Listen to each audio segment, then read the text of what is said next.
Number 100 on Billboard's Hot 100, a legendary blues man at number 100 the week of September 14th, 1974. But before I get into that, let me read you the top 5 hits from that week of September 14th, 1974.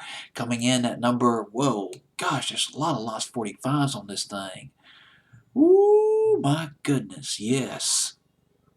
Straight Shooting Woman by Steppenwolf at number 770, and Kings of the Party by Brownsfield Station at number 69. At number 5, though, coming in at number 5, it is Barry White. Can't get enough of your love, babe.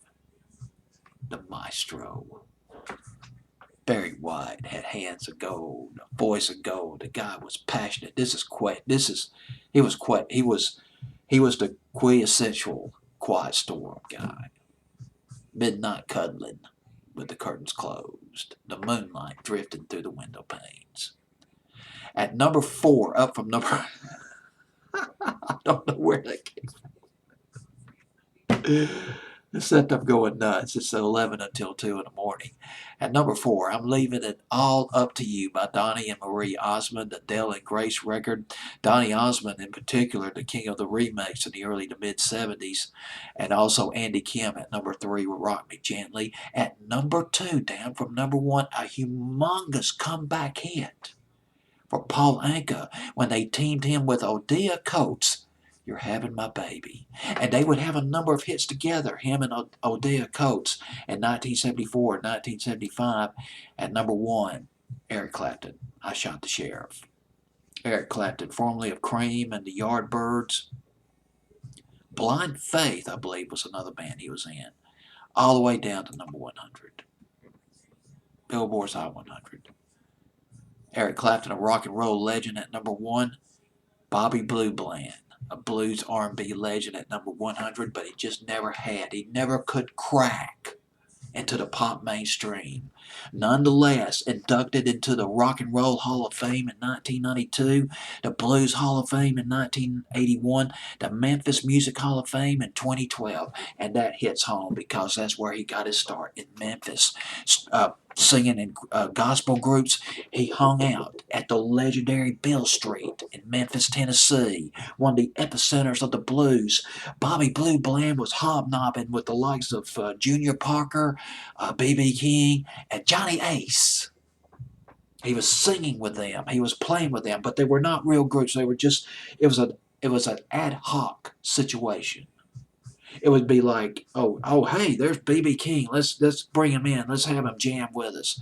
Or here comes Bobby Blue Bland. Bobby Blue Bland, come on over here, dude. Let's throw down some jams. Let's play some blues. Bring some bourbon while you're at it up to the stage. Yes, Bobby Blue Bland signed with Duke Records in the mid-50s. His first big R&B hit, first R&B record.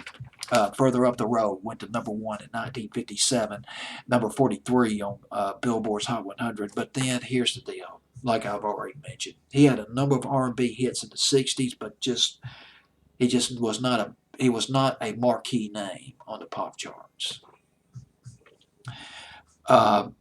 Big hits, though. His biggest hit, well, there was I Pity the Fool. That was in the early 60s. I like that.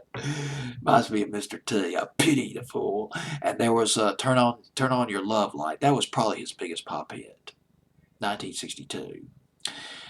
When Dixie Records, they sold to the ABC Music Group, to make a very long story short, Bobby Blue Bland hooked up with Michael Martian and the legendary Steve Barry. Steve Barry, a producer, a staff man at the ABC Music Group.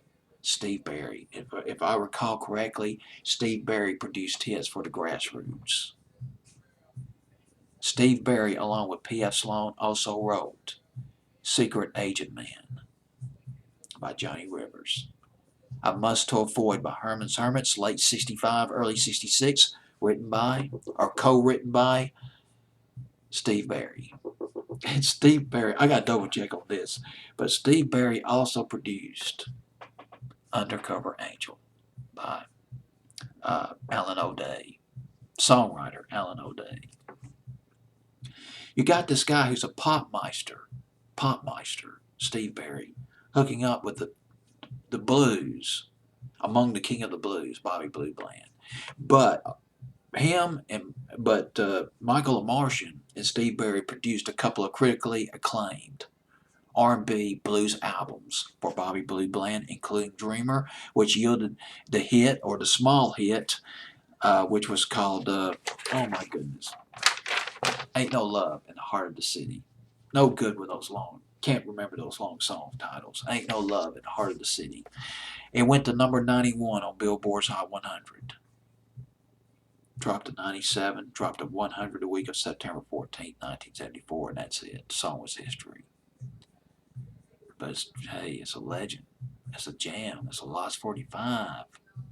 Bobby Bland with Ain't No Love in the Heart of the City on Billboard's Hot 100 back in September 1974.